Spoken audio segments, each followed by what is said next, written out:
배움 합격의 공식 약속의 이름 최승건입니다. 자, 북한의 경제 그리고 감잡기 문제, 네, 이 부분 아주 가벼운 마음으로 우리가 경제 파트 마무리를 지어 보도록 하겠습니다. 감잡기 문제는 저와 이 강의 듣기 전에 여러분들 미리 풀어져 있어야 된다는 거 알고 계시죠? 자, 그러면 북한의 경제, 뭐 어렵잖아요. 북한 경제는 그냥 어려운 거밖에 없으니까. 예, 북한 경제가 시험 문제 어렵다라는 게 아니라 북한의 경제 사정이 어렵다라는 거죠. 전후복구 1953년도에 이제 전쟁 끝나고 나서 천리마 운동, 천리 달리는 말처럼 어떻게 하자, 열심히 달리자. 전후복구 3개년 계획이 있습니다. 전후복구 3개년 계획, 그 다음에 경제개발 5개년 계획. 이 경제개발 5개년 계획이 57년부터 61년도에 있었는데 우리는 62년도부터 시작했죠. 네, 이게 있었습니다. 그 다음에 협동농장이 있었어요. 협동농장. 뭔지 아시죠? 다 같이 가서 일하는 농장이에요. 그죠? 다 같이. 네. 그 다음에 천리마 운동, 아까 제가 설명해 드렸던 이미 앞에서 나왔던 것이고요. 자, 그 다음에 자립경제 추구를 합니다. 1960년대 들어오게 되면서 자립경제. 60년대 들어오게 되면서 1차 7개년 계획, 60년대 들어오게 되면서 여기 경제개발 5개년 계획 이제 끝나고 나니까 1차 7개년 계획. 1차 7개년 계획. 이런 거 왜 했느냐? 60년대에 왜 했느냐라는 얘기예요. 형님들이 안 도와주더라라는 얘기입니다. 형님들 누굽니까? 얘네들이에요. 중국과 소련.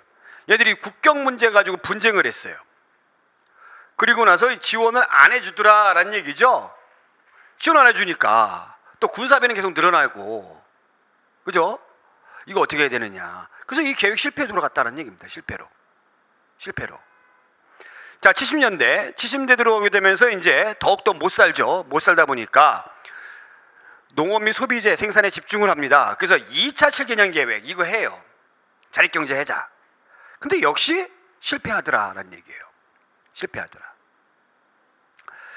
그러니까 북한이 우리나라보다 훨씬 더 앞서 있었잖아요. 해방 직후에는 모든 산업적인 기반이라든가 이런 것들이 북한에 집중돼 있었기 때문에 앞서 있었는데, 북한 경제 실패의 원인이 바로 무엇이었나 곰곰이 생각을 해보니까 저는 얘네들이 시장 경제를 안 해서 그렇다라는 얘기죠. 다른 나라와 무역하고 교역하고 이런 것들을 등한시했기 때문에 이렇게 망한 것이 아닌가라는 그런 생각을 해봐요. 자, 80년대 개방 정책을 합니다. 80년대 개방 정책을 했던 가장 중요한 이유는 누구를 모델로 했냐면 여러분들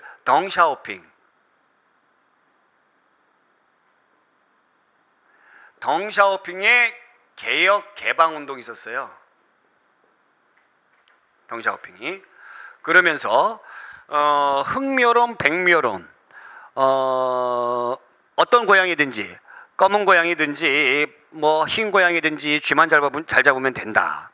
그러면서 동해안에 뭐 개방 도시라든가 뭐 특수지구라든가 이런 것들을 막 설립을 했었죠. 그래서 성공을 했었죠. 그래서 그걸 좀 모델로 해가지고 우리도 좀 해봐야 되겠다. 그래서 이른바 합병법을 합니다. 그래서 자본주의의 선진 기술과 자본들을 받아들이기 위해서 합병법, 제한적으로 이런 것을 했던 것이죠. 그리고 낮은 선봉 경제무역지대 91년도에 이때 우리나라 여기도 진출을 해요. 이게 뭐의 개발 사업에? 두만강 개발 사업의 일환이었죠. 그 다음에 남한과의 경제교류, 금강산 관광역 90년대 말에 금강산 관광석, 그 다음에 개성공단 2000년대 초반에 이런 것들이 있었죠. 그래서 2000년도 뭐 7일 경제관리 개선 조치 이런 것들이 하는데 결국에는 뭐 실패했다. 2009년도에 화폐개혁도 실시하고 뭐 여러 가지 했는데 결국에는 실패했다. 얘들은 폐쇄적인 사회이기 때문에 그렇게 됐다라는 거였죠. 자, 합병법 보겠습니다. 합작회사 경영법, 합병법. 이거 여러분들이 잘 알아두시고요. 제1조, 세계 여러 나라들과 경제 기술 교류와 협조를 확대 발전시키는 것은 조선노동당과 공화국 정부의 일관한 대외 경제 정책이다. 뭐 일관됐어? 안 됐지.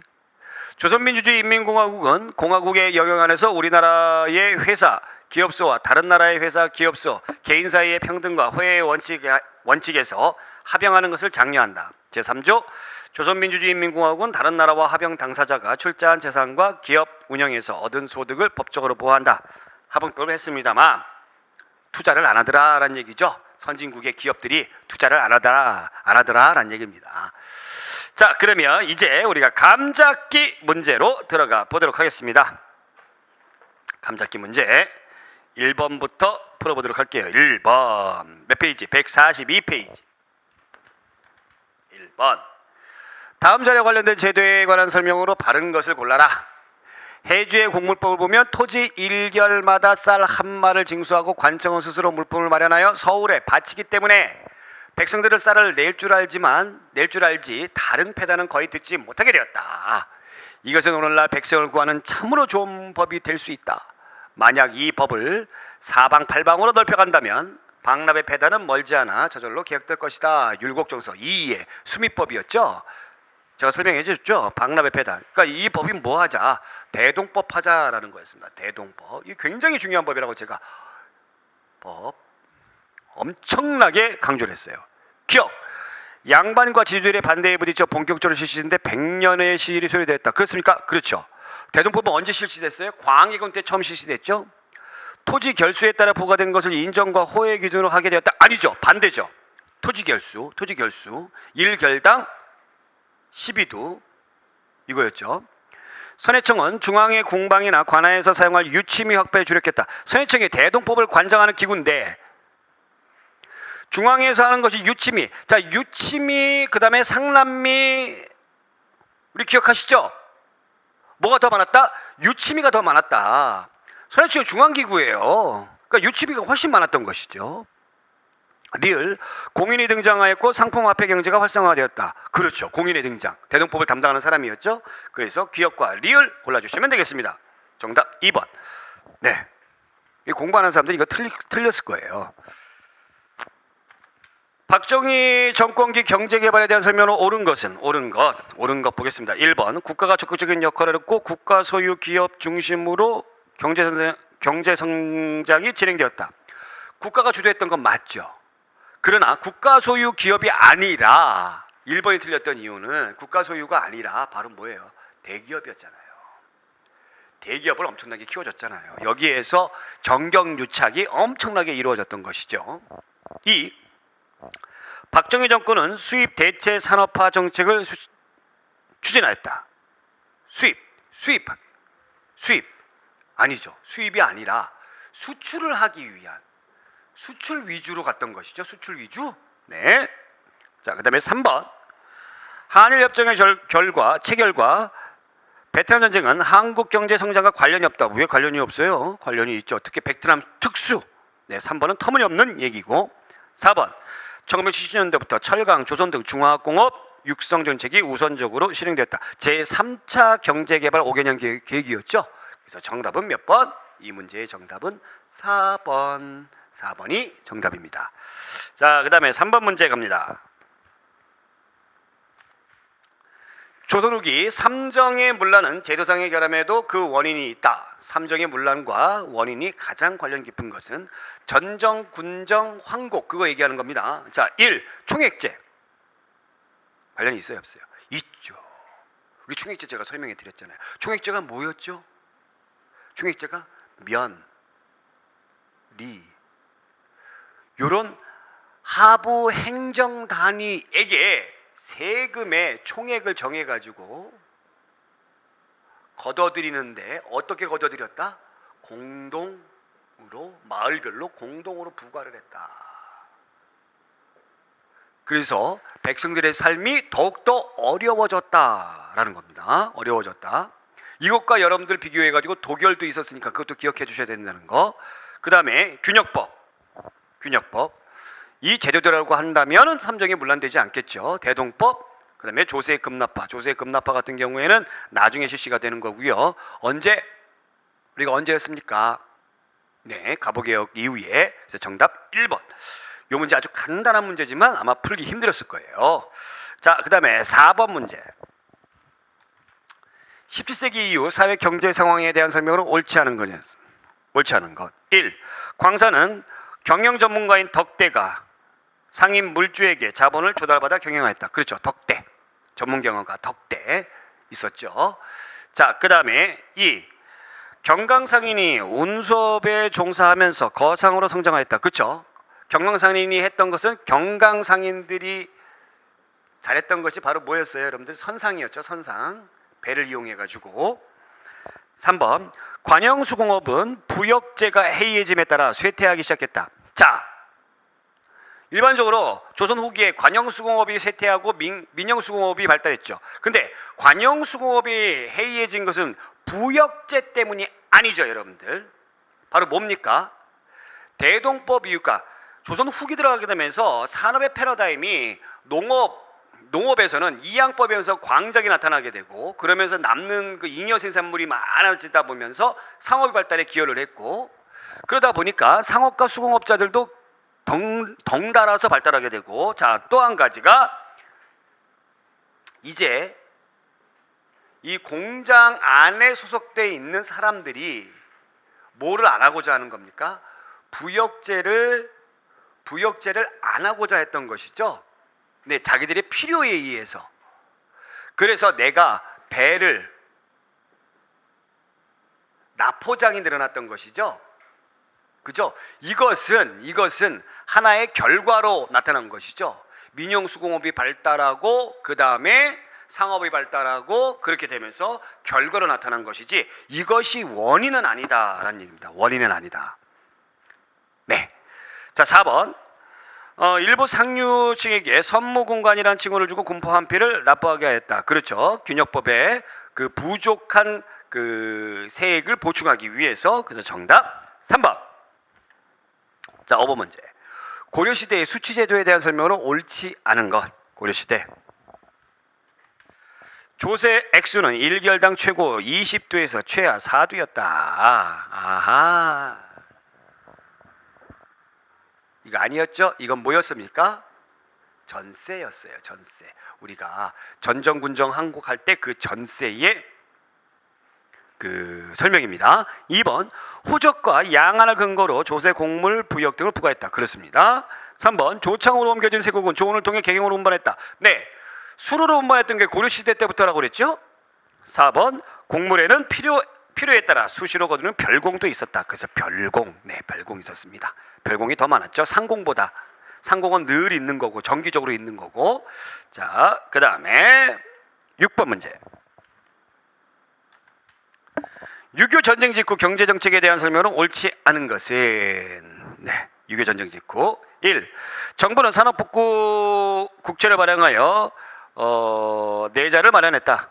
그렇죠. 2번 정부는 한국은행에서 돈을 빌려서 적자 재정을 보충했다. 그렇죠. 6.25 전쟁 직후에 한국은행이 돈을 이렇게 그 모아가지고 자금 운영을 했어요. 그게 뭐라고 그랬죠? 대충자금이라고 그랬죠. 3번 정부의 특혜로 원조 물자가 일부 기업에게 집중적으로 배당되었다. 정경유착이 일어났었죠. 4번 소비재 중심의 공업보다는 기간산업 중공업 건설에 치중하였다. 중공업 건설, 이건 소비재, 우리가 이거 50년대 할 수가 없어요. 6.25 전쟁 직후에 할 수가 없지 않습니까? 그렇죠? 기간산업이 시작되는 건 2차 경제개발 5개년 계획부터 이제 기간산업에 중점을 두었고, 그 다음에 3차부터 70년대 들어오게 되면서 중화공업이 우리가 열심히 했던 것이죠. 그래서 정답 4번. 네. 민문이 토기를 사용한 사람들의 생활과 관련이 먼 것은, 민문이 토기 언제 했습니까? 민문이 토기 청동기죠.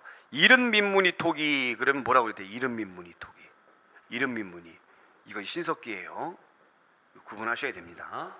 네. 1. 주민들은 서로 평등하여 뚜렷한 계급이 없었다. 무슨 소리예요? 계급이 발생했잖아요. 청동기 때에.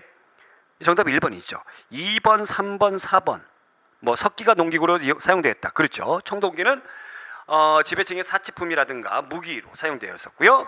벼농사가 이루어지고 있었다. 네. 그 다음에 고인돌로 나타나고 있었다. 그렇습니다. 정답 1번. 자, 8번.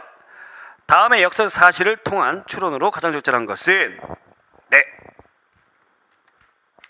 신문왕 7년 5월에 문무 관료전을 지급하되 차등을 두었다. 네, 관료전은 뭐를 안 준다? 노동력 징발권은 안 주는 거였죠. 신문왕 9년 내관의 노급을 혁파하고 매년 조를 내리되 차등있게 하여 이로써 영원한 법식을 삼았다. 자, 관료전 먼저 하고 노급 폐지한 거죠. 요거 순서 여러분들 중요합니다. 순서. 그 다음에 경도광 때부터 왕권이 이렇게 떨어지기 시작을 했어요. 경도광 3월에 여러 내외관의 월봉을 없애고 노급을 다시 나누어줬다. 노급. 그러니까 노동력 징발권이 부활되었다라는 거였습니다. 자, 1. 왕권의 전제가 계속 진행되었다. 아니죠. 경도광 때 이렇게 딱 보면 왕권이 내려감을 볼 수가 있어요. 2. 귀족의 경제력이 점차 약화되었다. 강화되잖아요. 3번. 국왕과 귀족 사이에 권력 갈등이 있었다. 이거 얘기하는 거죠? 네. 4번. 국가의 농민에 대한 지배권이 강화되었다. 강화되다가 마른 거죠. 예, 정답 3번. 자, 9번 문제. 조선을기의 경제 상황에 대한 설명으로 옳은 것은 1. 벼농사가 더 확대되어 각종 상품 작물 재배가 위축되었다. 무슨 소리입니까? 이양법 나타나고 그러면서 또 그다음에 이 농업 기술이 개발되고 막 그러면서 각종 상품 작물 뭐 인삼, 담배, 고추 뭐 이런 것들. 자, 2번. 경영형 분홍이 나타난 반면 영세농의 이농 현상이 촉진되었다. 그렇죠. 분홍이 많아지면서 상대적으로 빈농이 더 많아지는 거죠. 더 많아집니다. 네. 3번. 소작농의 지대가 도조법에서 타조법. 아니죠. 타조에서 도조법으로 바뀌게 됐다. 타조, 조조. 도조. 굉장히 중요한 개념이다라는 거. 4번. 서민 지주가 크게 성장하여 양반 관료들의 토지 집적 현상. 토지 집적. 토지를 자꾸 이렇게 모으려는 현상. 분홍들이 성장을 하게 되죠. 분홍들이 성장을 하게 되고, 왜 이 사람들이 성장하게 됩니까? 분홍등이 이양법 때문에 그런 거죠. 가장 중요한 것은 이양법 때문에 그렇습니다. 그러면서 생산량이 증대하게 됐어요. 자, 이러다 보니까 원래 기존에 토지를 가지고 있던 양반 지주들 같은 경우도 토지의 생산성이 굉장히 높아진 것을 알게 된 것이죠. 그러면서 더욱더 토지를 많이 가지려고 하는 현상이 나타나게 되는 겁니다. 그래서 이것도 틀렸고요. 완화되었다, 이게 틀린 거예요. 그래서 정답 2번. 자, 마지막 문제 10번. 고려의 토지 제도에 대한 설명으로 옳은 것은? 자, 이게 전시과에 관련된 거죠. 전시과는 우리가 정리 한번 해보겠습니다. 맨 처음에 태조가 역분전이 있었죠? 역분전이 있었습니다. 그 다음에 제가 이거 어떻게 외우라고 그랬어요? 전시과. 시경에 계목 달러 가라. 계목. 시경 계목에 계목 따러 가자. 뭐 이렇게 누구 보고? 경문아. 이렇게 하라고 했죠. 그래서 시정전시과는 경종 때, 개정전시과는 목종 때, 그 다음에 경정전시과는 문종 때, 역분전. 이게 이거죠. 네, 이게 이겁니다. 개정전시과에서 뭐를 안 줬습니까? 인품을 안 줬어요. 자, 경전전시과에서 뭐를 안 줬어요? 여러분들? 뭐 안 줬죠? 전직관리 얘기 안 줬어요. 네, 산직관리. 이 산직이라고 해도 되죠. 전직관리를 산직이라고 하는 거니까. 그러면서 이때 무신의 지위가 상대적으로 올라갔다. 왜? 거란 침략 때문에 그렇다라는 거. 이거 꼭 기억해달라. 이거 기억해 주시면 다 풀 수 있는 문제입니다. 1. 개정전시과에서 과등별 토지 지급 액수는 시정전시과 그것보다 많았다. 자, 이렇게 가면서 토지의 지급액이 많아집니까? 줄어듭니까? 감소하는 거죠. 땅이 그만큼 없으니까 감소하는 거죠. 그러니까 인품 줬다가 안 주고 그 다음에 전직도 줬다가 안 주고 그러는 거 아니에요. 틀렸고. 2번. 하급 관료와 군인의 유가족에는 한인전을 주는다. 한인전은 한가한 사람한테 주는 거죠. 예. 그러니까 유품이야 좀 관직이 낮은데 티오가 없어서 관직에 못 나갔어. 이런 사람에게 주는 것이 이제 한인전이고요. 그리고 직역세습을 위해서 만들어졌다라고 제가 말씀드렸죠. 그러면 군인의 유가족, 이 사람들 불쌍하잖아요. 구해줘야 되잖아요. 그래서 이 구해줘야 된다 해서 뭐라고 그랬어요? 구분전.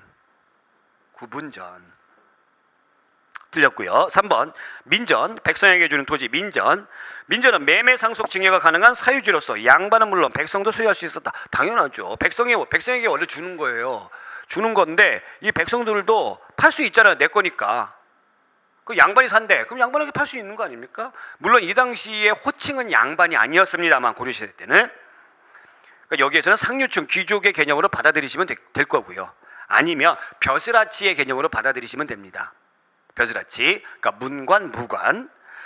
4번 후삼국 통일 후 태조는 통일 과정에서 공을 세운 사람들에게 구분전이라는 토지를 주었다. 공을 세운 사람에게 뭘 줬어요?